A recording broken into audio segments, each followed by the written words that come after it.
Yeah. In my opinion, the best, all-time best, because he touched on a lot of these generations. I say you just kind of had different characters, but they kind of did the same thing. Oh, yeah. They're very much that same kind of wrestler. No, I mean, like, for my favorite, I would say he was the best because he was in the Hulkamania era. He dominated as Undertaker. That's, like, the best all-time. I think that should be I think he is the top, like, the best wrestler of all time because this dude wrestled in fucking, you know, the Hulk. He wrestled Hulk Hogan. He wrestled all those fucking guys. Got to wrestle, what was that dude's name? Bret Hart in his prime. Got to wrestle the Stone Cold and the fucking Rock era in their prime. And then he just ended his career with some of these other guys in their prime and still dominating. Well, what I would say what's most... Oh, Corday's totally not here. Bam. What I would say is that's most impressive about Undertaker is somehow, like, he got better as he got older. Yeah. Because you look at, like, the last 10 years of his career when he was just wrestling once a year at WrestleMania and, like, the matches he had with, like, CM Punk and Triple H and Brock Lesnar, like, and Shawn Michaels. Those were, like, some of the best of his career. And those were, like, in his twilight years. Yeah. Right. Yeah. Experience, right? And oh, go ahead. No, it's okay. And that fucking character, like, The character's amazing. Shadows every other fucking character. I think the Undertaker-Kane feud is probably one of the best feuds in wrestling. Yeah. Fucking Undertaker's long-lost brother and fucking set their house on fire and the parents were killed in a fire and his burned brother comes back for revenge. So cheesy, but I love it. Yeah. And then they're going to have a fucking Inferno match where whoever lights their opponent on fire wins. Who said, like, who's in the office going, dude, let's set our employees on fire? And then the employees are like, Vince is like, draw me money? Like, yes, the answer is yes. So, I mean, you know, to answer your question on my end, like, if I could cheat a little bit, because you said WWE specifically. yes. Since WWE owns all of WCW footage, Yeah. I'm gonna name some WCW wrestlers And 'Cause that's ECW, what I right? grew up watching was WCW. Like I vaguely remember When did they buy WCW and ECW? they bought the libraries around like what 2000, right? 2001. So what? Okay. What it was is. Because I remember watching ECW, but that was a W. So what happened was WWE bought WCW for $1 million, like 2 weeks before WrestleMania 17 in 2001. Okay. And then ECW, they didn't buy. ECW went bankrupt. And then WWE like bought the trademarks and assets out of bankruptcy court so they could use the trademarks and pick up the tape library. But ECW had already gone bankrupt by the time WWE picked up their assets. Yes. So they bought. Yeah. They- Although somebody pointed out that Vince McMahon paid more money for sex than he did for WCW because he paid $3.5 million in hush money to all the women he slept with. He paid $1 million for WCW. That's a businessman right there. Pay more for pleasure than you do for business. But basically, with that context thrown out, I would like to acknowledge that Macho Man, although Macho Man was better in the ring than Hulk Hogan counts as you mentioned having a wrestler that we loved despite not being very good, and that Hogan is that guy for me. Terrible wrestler. Right? Terrible wrestler. But for me, the moment that cemented me is the Hulkamaniac. Wasn't the cartoon. I used to watch like reruns of the cartoon back in the day. I've seen him in the movies and stuff. But it was his NWO heel turn. Him being the third man has got to be one of the greatest moments in wrestling dramatic history. Just leg coming through and leg dropping who he needed to leg drop to hoist up the hands of Scott Hall and Kevin Nash. Like, but if we're talking Game about changer. If we're talking about greatest wrestler of all time, Only line. Game changer. As far as like old school greatest of all time goes, Ric Flair. I was actually going to ask you that. So I looked it up on Google, right? And I asked the question, who was the greatest wrestler of the 80s? It says Ric Flair. What are your guys' opinions on that? Okay, well, see, and I know if we're talking subjective. It is subjective. See, here's the thing. I didn't watch wrestling in like the 70s and the 80s during, Ric Flair's heyday. So when I was introduced to Ric Flair, he was the old, battered down, broken man, still trying to pick up women and swinging his dick around in front of flight attendants and shit. So I have a very different opinion of Ric Flair than other people. Mm-hmm. If you ask me who the best wrestler of all time is, I'm going to say Shawn Michaels. That's my go-to for best of all time is the Heartbreak Kid. Mm-hmm. He, especially what's amazing is he had those 2 runs. He had that run. Game changer. He had that run in like the 80s and 90s, and then he had the back injury, came back from the back injury, had a whole nother run, which was arguably even better because in his first run, he was on drugs and he was a prima donna and he was a backstage politician. And then when he was out with his back injury, he found Jesus, got saved, came back as a completely different person. And he had to actually work to get in these matches with these guys who were game changers.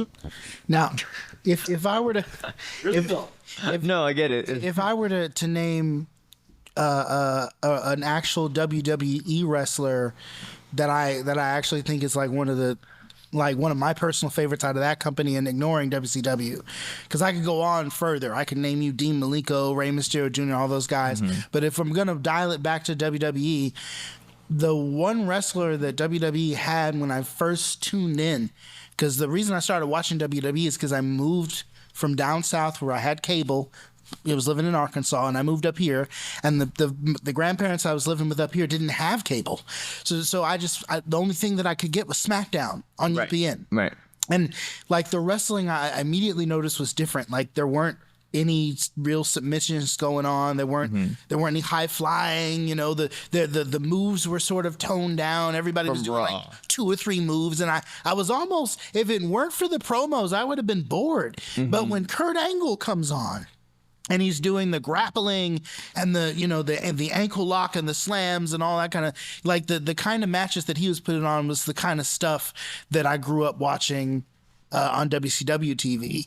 And for that, Kurt Angle will always be like my favorite classic from that era, the 2000s era, like WWE guy, So for me, and I think for a lot of kids my age, Jeff Hardy was one of my favorites of all time. Game changer. He is a game changer. And I think, and so one of the things that, actually I didn't know this when I was a kid, so I've learned this, that they introduced the TLC match with Edge and Christian. So that's a game changer right there. You know what I mean? It changes the entirety of like what high flying is. What's crazy about the Hardy Boys in general, Matt and Jeff, is they actually started off as backyard wrestlers. Yes. Oh yeah. They had their own company. They used to do backyard wrestling for years and years, and then they ended up getting trained, and then they ended up starting their own independent promotion called Omega, and then that's what got them noticed and got them signed with WWE. Right. So they literally started from the bottom and clawed their way to the top. There's a couple documentaries. Because they're not like built like those classic 80s wrestlers. They're and that was guys, high flyers, but they also weren't built like luchadors. No, they were small. They're very small. But the cool thing is like, what made it cool is like they were these like, compared to all the other wrestlers, even though Jeff Hardy was 225 pounds, and I didn't put that into perspective of how much bigger that was than me. Right? Jeff? Yeah, but you put him. But Jeff Hardy was made to lose. I genuinely believe that, right? Because every fucking week on SmackDown, you'd be like so excited. I know Jeff's coming out. Blah blah. Who's he facing? The Great Khali, or what's his name? Yeah, that's his name, right? Yeah, the Great Khali. Great Khali. And you he's not gonna win. That's my. They're gonna put him. Okay, they put him against Umaga one time, and that was pretty cool at the one summer slam. Yeah, well, he won that one. Earlier, like he also had that ladder match with Undertaker. But ladder match too, which he didn't win, but like they told such a great story. You a couple times you were like, damn, is he actually? They might actually have him win. Right.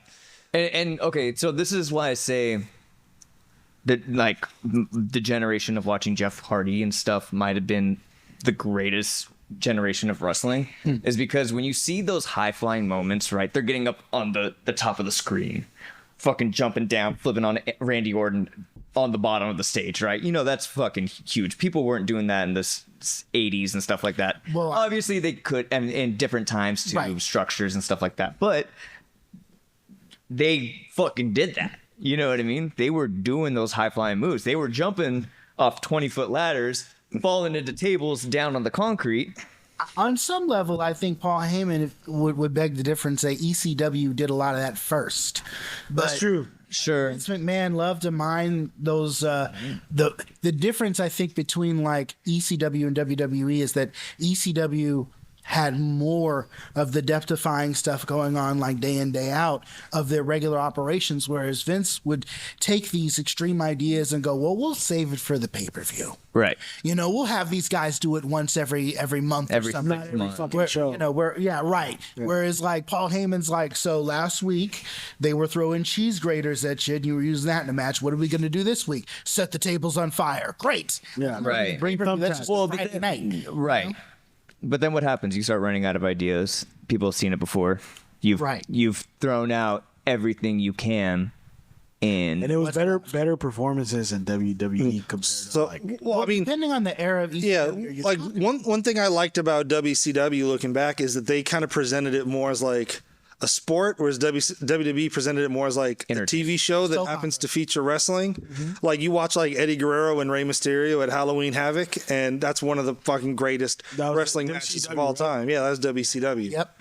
And then I don't know if you guys probably don't listen to wrestling podcasts, but Mick Foley tells this story on his or it was either one of his documentaries or he told it again on his podcast, where you guys obviously know the Hell in a Cell match with Undertaker, where he got fucking thrown off and tooth in his nose and thumbtacks. One of the greatest matches. Fucking, like after that match, like Mick Foley said that like Vince came up to him in like the trainer's room while he's getting like stitched up and cleaned up and everything, and Vince told him, he's like, I just want you to know, like, I appreciate everything you did. I can't thank you enough for what you just did for me, but I don't ever want to see anything like that again. Who said that? Vince McMahon.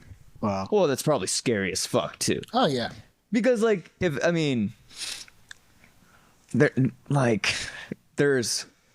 a 50. It's only a 50-50 chance. It's gonna go kind of all right, and you're not gonna get. You're gonna get hurt either way, but you're gonna be able to walk after, possibly just with a few stitches, or you're fucking dead. You know what I mean? Or you're paralyzed.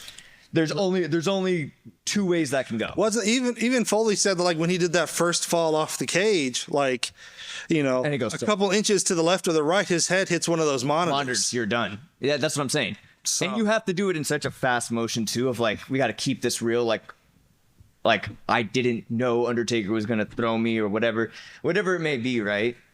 Or even if they made that decision last minute, you have to eyeball that. There's no trajectory. There's no, rope, invisible line that he's attached to that's perfectly landing him there. You're eyeballing it and going, good luck.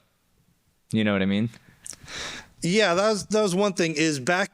Wrestling back in the day is very different than now, and you can argue whether that's for the better or not. It's for the worse. Sorry, it's for the. Because now like everybody's like more aware of like concussions and everything, and they're more like health conscious. Like Boring. Well, I was gonna say like back in like the late '80s, early '90s, like there's a match. You guys remember Vader? Yeah. Big Van Vader, Frankie Stacchino's dad on Boy Meets World. Yeah. He had a match in Japan with this guy named Stan Hansen, and he got hit so hard his eye popped out of the socket. Oh, yeah. And you can see the footage, like he like takes his mask off and his eye is like all popped out, and he just like shoves it back in and then keeps wrestling. Whereas nowadays, like somebody gets like, a bloody nose or a cut on their eye, and they like stop the match, and the refs put the gloves on, and they got to stop the bleeding before the match can continue.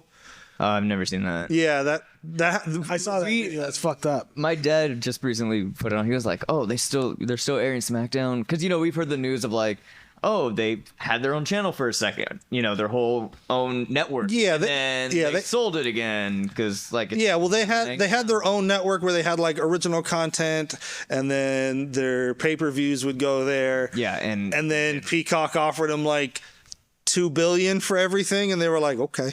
Yeah. So then we figured. He was like, oh, okay, let's just check out what SmackDown's doing. I was like, you're not gonna like it. It's fucking boring. It's terrible now. And so.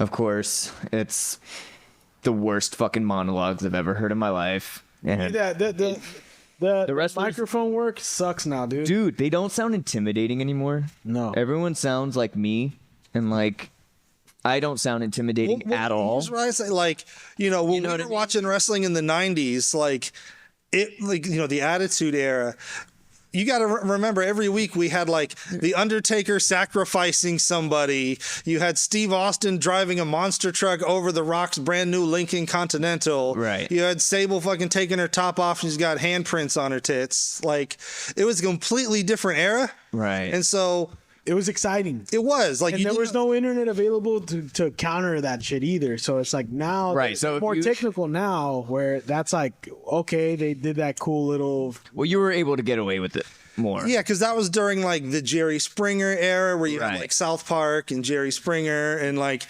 you know, Everything's just like cancel Raunchy. culture wasn't a thing. It's not like it is now where everyone walks on eggshells because heaven forbid you offend somebody. right. So Mwah, mwah. it's watered down now as well. Well, I mean, also, let's not forget that since Vince McMahon's wife has gone into politics, running on the conservative ticket, that's around the time when they decided to tone everything down to PG because, well, quite frankly, you know, that looks unbecoming of her. It's like, well, didn't you punch your husband in the groin because he had an affair with you, Miss? I'm trying to talk about policy here, you know. Yeah, Donald Trump. And that's not a I coincidence. have the DVD of even Donald Trump at before the that, wrestling pay-per-view too.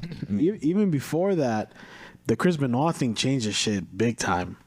Isn't that was probably a bigger blow to wrestling? No, well, no, because well, they like- were still raunchy after. well, what it was is like, But there was more. the first one was when Eddie Guerrero died, because when Eddie Guerrero died, that's when they introduced their wellness policy, where they were cracking down on recreational drug use and steroids and all that other stuff. Because the thing with Eddie is, you know, he had been a drug abuser, but he'd been clean for a number of years, but it still did like damage to his Yeah. heart. And then like, even though he'd been clean for a number of years, his heart just gave out one day. Right. Yeah. So that's when the wellness policy was implemented. With Chris Benoit, when they did everybody thought it was like roid rage at first, and if Right. you watch like old like news reports from that time, the news was pushing that narrative that it was roid rage. Right. And you'd even have wrestlers like Kevin Nash coming out like, I would know this is clearly not roid rage. I'm speaking from experience here.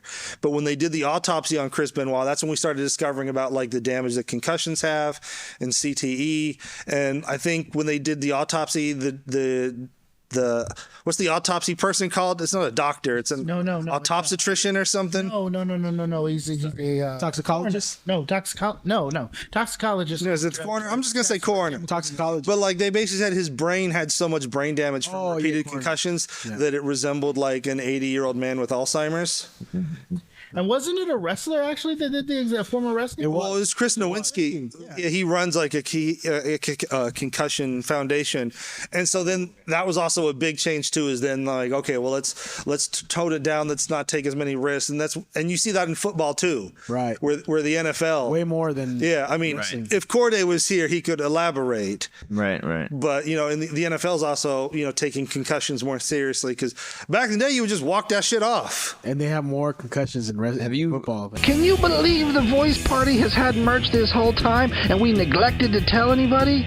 T-shirts, hoodies, bath mats, wall clocks, throw pillows, even mini skirts. We will throw our logo on absolutely anything. Click the link in the description below and pick you up some Voice Party merch today.